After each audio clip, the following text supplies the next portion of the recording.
La Somme théologique de saint Thomas d'Aquin, première partie, traité sur les anges, question 51, des anges considérés relativement au corps.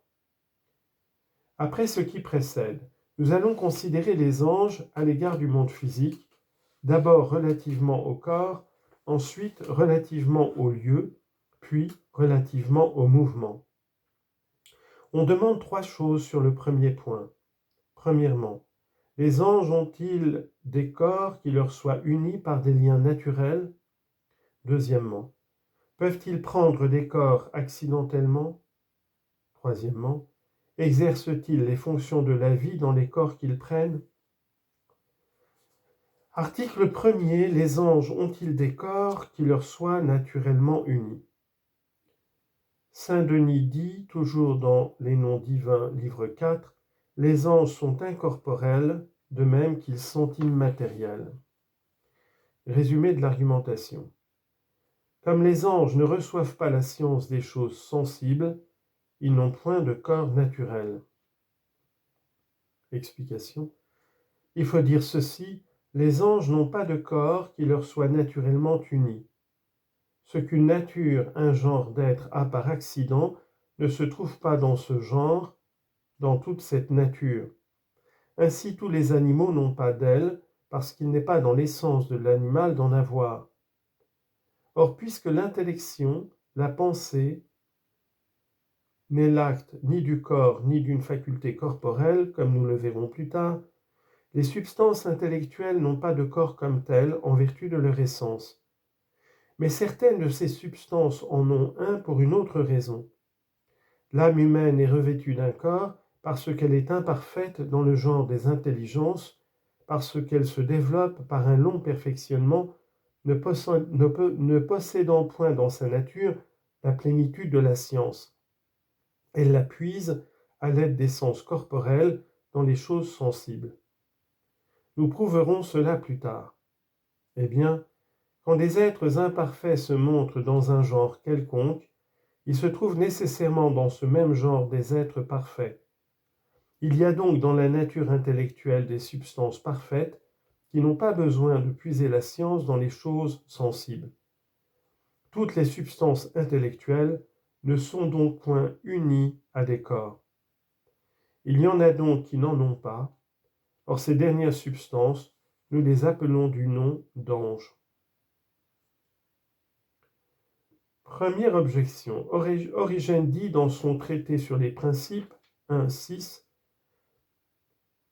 « Dieu seul a le privilège propre d'exister sans substance matérielle, indépendamment de tout organe, hors de tout corps qui lui soit naturellement uni. » On lit aussi dans saint Bernard, dans son Homélie 6 sur le Cantique des Cantiques, « Comme nous n'accordons qu'à Dieu l'immortalité, de même nous ne reconnaissons qu'en lui la propriété de n'avoir pas de corps.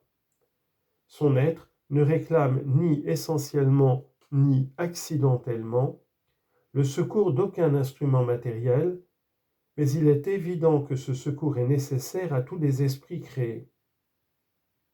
Saint Augustin dit pareillement dans son commentaire sur la Genèse, livre 3, paragraphe 10, « Les démons sont appelés des animaux aériens parce qu'ils vivent dans des corps composés d'air. » Fin de citation. Et les bons anges n'ont pas une autre nature que les démons, donc les anges ont des corps qui leur sont naturellement unis. Réponse à la première objection. Nous l'avons déjà dit, quelques-uns des anciens philosophes croyaient qu'il n'y a point d'être hors de la matière. De là l'opinion reçue parmi leurs adeptes que toutes les substances spirituelles sont revêtues d'un corps. De là le sentiment rapporté par saint Augustin, que Dieu est l'âme du monde. Comme la foi catholique combat cette erreur, comme l'Écriture sainte met le souverain Seigneur de toutes choses au-dessus de tout, par exemple dans ce passage, psaume 8, verset 3, « Votre magnificence est élevée par-delà les cieux ». Origène n'a point adopté l'antique opinion sur la nature de Dieu, mais il a suivi relativement aux autres substances se laissant tromper dans cela, comme dans beaucoup d'autres choses, par les philosophes.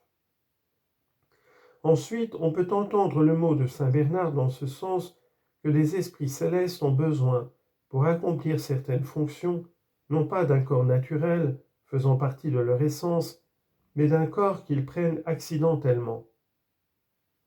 Quant à l'évêque d'Hippone, il ne parle pas d'après sa propre conviction, mais il rapporte le sentiment des platoniciens qui croyaient à l'existence de certains animaux formés d'air, animaux qu'il appelait démons.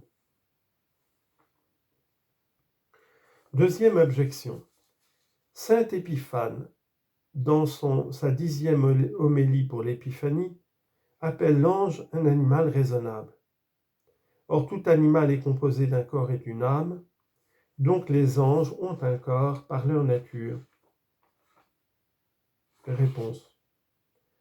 Saint Grégoire appelle les anges des animaux raisonnables parce qu'ils ont l'intelligence de même que l'homme.